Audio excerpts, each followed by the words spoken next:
Greetings everyone, welcome aboard. Joseph James, June 17th, 2010. Here's your live time recap, SlowTrade.com. What a wonderful day in the room today, guys. Another $1,000 day on 4 contracts. Guys, before we talk about the trades we took today, I want to remind you guys about that link below the video. If you haven't gone to our blog yet, you're missing out on a bunch of free resources, everybody. Now, there's 3 important things on the blog. In the upper left-hand corner, you'll see a link called Follow, right? You want to follow this blog. That way you get every new thing that's added every day. Okay, we just pulled a trade call on the crude oil futures today, and of course that was posted in the blog. If you were following the blog, you saw it live in real time.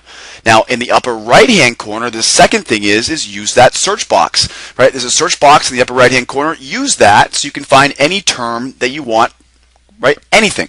Two-step patterns, crude oil futures, trend lines, double tops and double bottoms. Use those terms, guys, to search the blog, and you'll see lots of articles and videos and different topics we've talked about on the blog.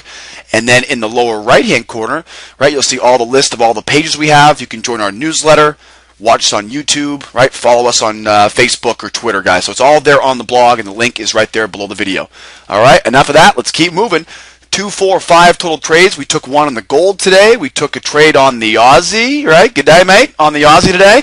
And we had the Euro and the S&P. So, boy, we covered 1, 2, 3, 4 different markets. We didn't take a trade on crude today. That's kind of a surprise, but we made up for it on the S&P, the Aussie, the gold, the Euro. 920 USD, guys. We're through Wacky Wednesday. We're almost through this challenging options expiration week. Quadruple witching is tomorrow. So, of course, we're happy with these results. Very happy that we're able to keep profitable this week, even though we haven't seen very much volume this week. All right, 83 ticks, 920. That brings us to 11,600 for the month. We've got just shy of 63,000 for the year so far, guys. If you're still on the fence for membership, now's the time to come join us. What's the most important thing that happened today? Well, again, we're working our way through options expiration week. Right, lots of news today. We had 8:30 jobless claims in CPI. We had, 9 o'clock, 9:30, 10 o'clock, 10:30. We had a bunch of news, so we had lots of action today, lots of movement. We'll look at a little bit more about what the market looked like. We saw crude rolling over to the 810 contract. We call that sharing volume. So we had some volume on the 710 contract, some volume on the 810 contract, which caused the crude market to go pretty sideways today. And, of course, we'll always start with the dollar. Now, we noticed this morning when we opened the dollar, we noticed the dollar had the average to range was the lowest it had been in 2 weeks. Remember that, guys, this morning? We noticed, we opened up our charts today. Okay, we noticed right away the dollar was flat, but the big thing was the average to range was the lowest it had been. Okay, that tells us, right, heads up, right, red flags now. The rest of these markets are going to be a challenge today. Okay, so watch the average to range in the dollar. And, of course, once we saw that, we knew right away. Quadruple witching tomorrow. OPEX this week, right? Obviously, got World Cup soccer on TV. Nice summer weather here in wherever you guys are. So there's lower volume in the market. Fewer people watching these markets, which means the best thing we can do is move to a slower time frame to avoid the chop and slop of the markets. And we did a great job of that today. We took trades in the 8 ranges, the 4 ranges, the 13 range.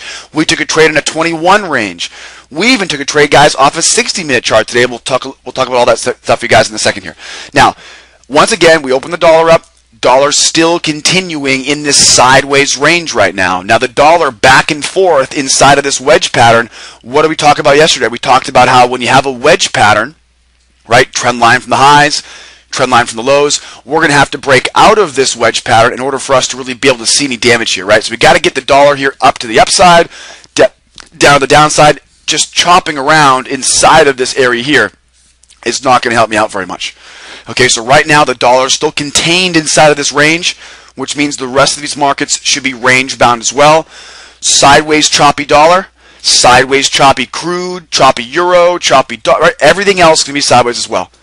All right, so what we're going to do is we're going to slow down the time frame a little bit today, take some slower charts, and look for better patterns there. That will remove all the choppy noise that comes with a very fast time frame. All right, let's keep moving here.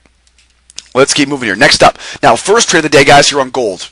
We went from gold to the Aussie, back to the gold, to the euro, and then we finished up an S&P trade to finish up our morning this morning. Now, at 10 o'clock here on gold, very simple pattern here. You'll notice we have the high of day overhead, right? Here's your high of day. So we come up, we bounce off the high of day, And usually that high of day will give us some sort of bounce off there. We had a two-step short right here, but you can see we had support here at the 46.8 level there, so not enough room there for a two-step pattern short, right? Less than their 6 ticks there for that two-step short. So we waited to get below this 46.8.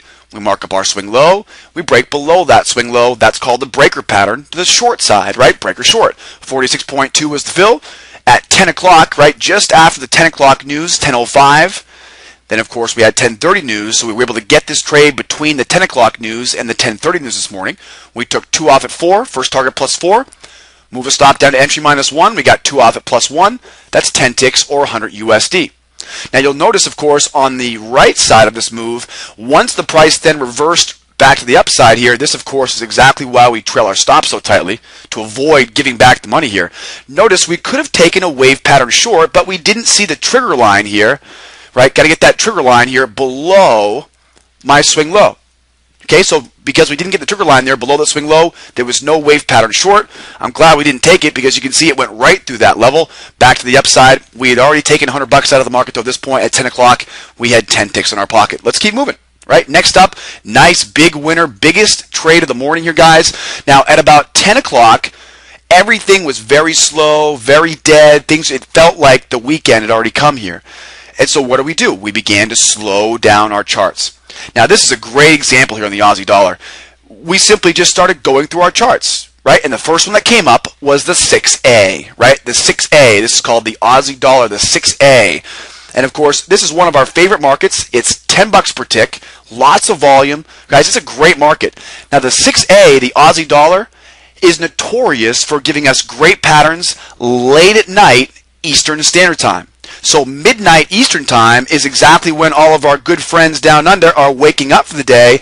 They start moving the markets around, right? So that's why you're going to start seeing on the Aussie dollar. If you like to take the overnight trades, guys, you've got to be watching the Aussie dollar right now, 9 o'clock to midnight, 1 a.m. Eastern Time right now, because you're seeing a lot of great patterns just like this one. Great example. Markets are moving slowly, not a lot going on, so we opened up a 60-minute chart. Okay, first things first, go to a very slow time frame. And the first market we looked at just happened to have a wonderful two-step reversal setting up here. So, of course, here we are at the high of day on the Aussie dollar. Right, at the high of day, we expect to see those highs hold. So rather than trying to break through those highs, I'm going to look for a bounce off the highs, right? That's going to be the higher percentage trade for me. So, of course, what do? I look for my swing low here. Now, we'd already marked up a swing low here just below 58.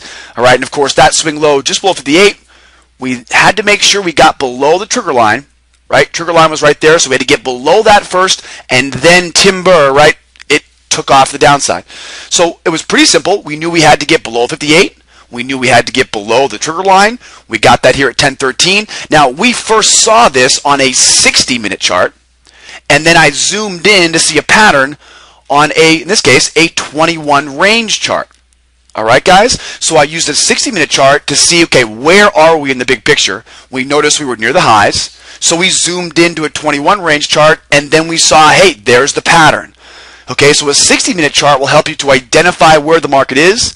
If you see it's towards the upper extremes, zoom in with a faster time frame and look for that entry there. So here, of course, at 10:13, 55 was the entry here for a two-step pattern short. Once we broke below that swing low to the downside here, we took 2 off at +4, 1 off at +8, and 1 off at +11. That's 27 ticks, $10 per tick. The biggest trade of the day here, 270 USD.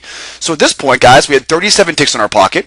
Okay, about 10:15 now. We went through the nat gas inventories at 10:30. We come